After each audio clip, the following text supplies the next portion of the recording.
हाँ राहुल, का हाल बा? आहा, अरे हमर तो ठीक बा भाई। अरे एक बात बताओ, ये भिखारी ठाकुर जी के बारे में तू जानल ला? हाँ, साहब मर्द बुड़बक के बारे में हैं? अरे ऐसा महान लेखक के बारे में तू न जानल ला मर्द? ठीक बा, एक काम करो, हम अभी तोरा ना बताए, हम एक वीडियो बनाओ तनी, ठीक बा? ओकरा तू देखा और लोगों तक शेयर करिए। कैसे कि देखा, हमनी के एज के लोग भिखारी ठाकुर जी के बारे में ना जानेला, अपन संस्कृति के बारे में ना जानेला, तो वे खातिर हम एक वीडियो बनावे जाते हैं। तो वीडियो के देखिए और तोरा पता चल जाए कि के रहा, और लोगों तक की बात शेयरो करिए, और लोगों जब देखिए तो उनको पता चले ना। ठीक है भाई, चलो चलो, ठीक। नमस्कार, मैं गौरव और आपका बहुत बहुत स्वागत करता हूँ इस वीडियो में। दोस्तों, ये वीडियो केवल भिखारी ठाकुर जी के बारे में बना रहा हूँ। आज के दिन उनकी पुण्यतिथि है, 10/7/1971 में उनकी मृत्यु हुई थी। तो मैंने सोचा कि आज भिखारी ठाकुर जी के बारे में एक वीडियो बनाऊं और लोगों तक इस वीडियो को पहुंचाऊं। जिन्हें नहीं पता है भिखारी ठाकुर जी के बारे में, वो लोग जाने कि हमारे भिखारी ठाकुर जी क्या थे और हमारे भोजपुरी भाषा के उन्होंने क्या क्या किया। तो खैर, आज हम उनके बारे में बात करते हैं। छपरा जिला, जो अपने बिहार में एक डिस्ट्रिक्ट है छपरा जिला, वो वहाँ के रहने वाले थे।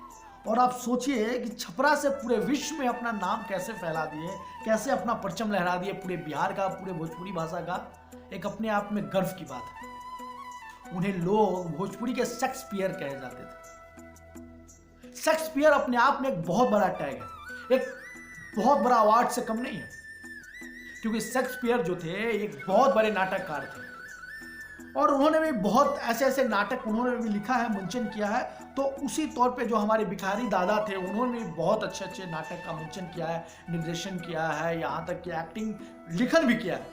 और लोगों तक के मंचन को पहुंचाया गया। गांव गांव में इस नाटक का मंचन करवाया जाता था कि लोगों तक एक सामाजिक संदेश पहुंचे। उनके द्वारा लिखी हुई हर एक नाटक एक समाज को संदेश देती थी, एक आईना दिखाती थी। जैसे कि विदेशिया नाटक एक ऐसा नाटक था कि एक गांव का जो आदमी होता है वो शहर पैसा कमाने के लिए जाता है और उसका माइंड कैसे डाइवर्ट हो जाता है, उस विषय में इस नाटक में आपको बताया जाएगा, दिखाया जाएगा। उन्होंने ऐसा लिखा हुआ था कि अपने घर परिवार को छोड़ देता है, भूल जाता है और शहर में जाकर शहरवासी बनने लगता है, और बाद में उसे अपने गांव का याद आता है तो गांव लौट आता है। तो उस आधार पर उन्होंने विदेशिया नाटक का लेखन किया और निर्माण भी किया, लोगों तक मंचन करवाया, लोगों को बहुत पसंद आया और वहीं से उनका एक लाइफ का टर्निंग पॉइंट है। तो मैं यही चाहता था कि हमारे जो भी भाई लोग हैं, जो हमारे एज के हैं, एज ग्रुप के हैं, उन्हें भी पता चलना चाहिए, उन्हें भी मालूम होना चाहिए कि भोजपुरी में, एक भोजपुरी की मिट्टी में एक ऐसा महान पुरुष पैदा हुआ था जो पूरे विश्व में अपना मान सम्मान, बिहार का, भोजपुरी का मान सम्मान बढ़ाया। तो ऐसे लोग बहुत कम आए हैं इस धरती पे और बहुत कम भी आएंगे।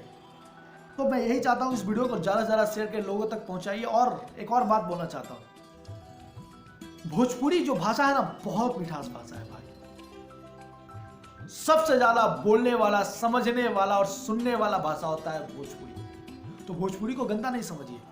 मैं ये बोलता हूँ कि हर एक घर में कुछ अच्छे लोग होते हैं, बुरे लोग भी होते हैं। तो आपको डिसाइड करना है कि अच्छाई के साथ रहना है या फिर बुराई के साथ रहना है। भोजपुरी इंडस्ट्री में कुछ बहुत अच्छे अच्छे फिल्मकार हैं, गीतकार हैं, और बहुत खराब लोग भी हैं। एक हर एक कैटेगरी होता है, A B C D, जो हिंदी फिल्म में बोलते हैं A grade, B grade, C grade. तो इसमें भी बहुत सारे लोग हैं, लेकिन आप चंद कुछ घटिया लोगों के कारण भोजपुरी को आप बदनाम नहीं कर सकते हैं, आप गलत नहीं बोल सकते हैं, क्योंकि हम खुद भोजपुरी भाषा के बानी। और देखिए, हम खुद भोजपुरी में बात नहीं करें, हमरो गलती बात कैसे कि कुछ लोग जो कहता नहीं ना, कुछ गंदा गंदा गाना लोगों के कारण हमने भोजपुरी में अपना परिवार में माई बाप दादा दादी चाचा चाची से बात नहीं कर पाओ। कैसे कि लोग को भोजपुरी में गलत बोला जाए। कैसे कि हम जो भोजपुरी भाषा के समय जो पैदा होनी, उस समय में लोग गलत गलत गाना गावत रहे। रिंकिया के पापा तो कुछ कुछ ऐसे बहुत गलत गलत गाना गाते। सॉरी, मैंने नाम ले लिया, सॉरी, मुझे माफ़ करिएगा, मेरी गलती से मेरे मुंह से चीज निकल गया, लेकिन मैं किसी को गलत बोलना नहीं चाहता हूँ। तो ऐसे बहुत बहुत गाने आए। तो उस समय हम लोग का जो परवरिश हुआ, तो हम लोग भी जो है ना भोजपुरी में कुछ ज़्यादा सीख नहीं पाए। जो हम लोग से पहले के जो लोग हैं, हमारे चाचा हैं, पापा हैं, उन लोगों को जो असली मिठास जो भोजपुरी का है उन लोगों को पता है, हमें नहीं पता है। तो इसलिए हम ज़्यादा भोजपुरी में बात नहीं कर पाते हैं, अच्छे से नहीं बात कर पाते हैं। तो हमारी भी एक कमी है। तो हम हमेशा ये चाहम कि हमारे जो कमी पर रुआ लोग अपना कमी में ना तब्दील करिए, रुआ लोग इस कमी के सुधार करिए और लोगों तक की भोजपुरी भाषा के पहुँचाइए। जैसे कि हम अब चाहता नहीं कि लोगों तक भोजपुरी भाषा हमारे पहुँचे।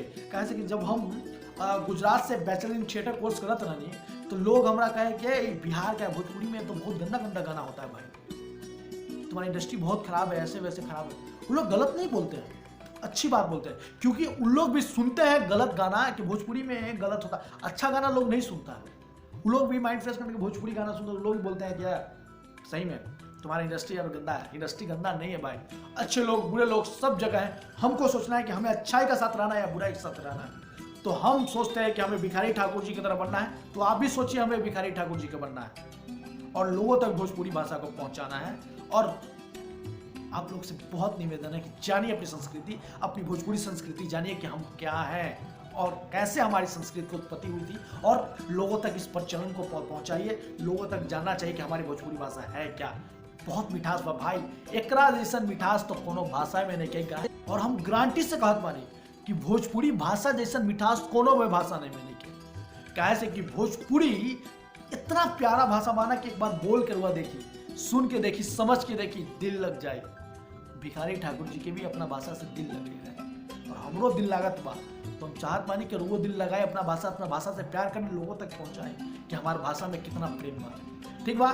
और सुनिए, इस वीडियो का ज़्यादा से ज़्यादा लोग शेयर करें, लोगों तक पहुंचाए कि भोजपुरी भाषा और भिखारी ठाकुर जी के का संबंध रहे, कितना अच्छा प्यार रहे एक दूसरे के बीच में। अपनी माँ की तरह उन्होंने प्यार किया भोजपुरी भाषा को। आज भोजपुरी भाषा को एक अलग प्लेटफॉर्म दिया और हमारी भी हमेशा कोशिश रहेगी कि हम उनके रास्ते पर चले और अच्छा काम करें और उनका भी नाम रोशन करें और पूरे देश में अपने बिहार का, अपने भारत का और अपने भाषा भोजपुरी का भी नाम रोशन करें। जय हिंद।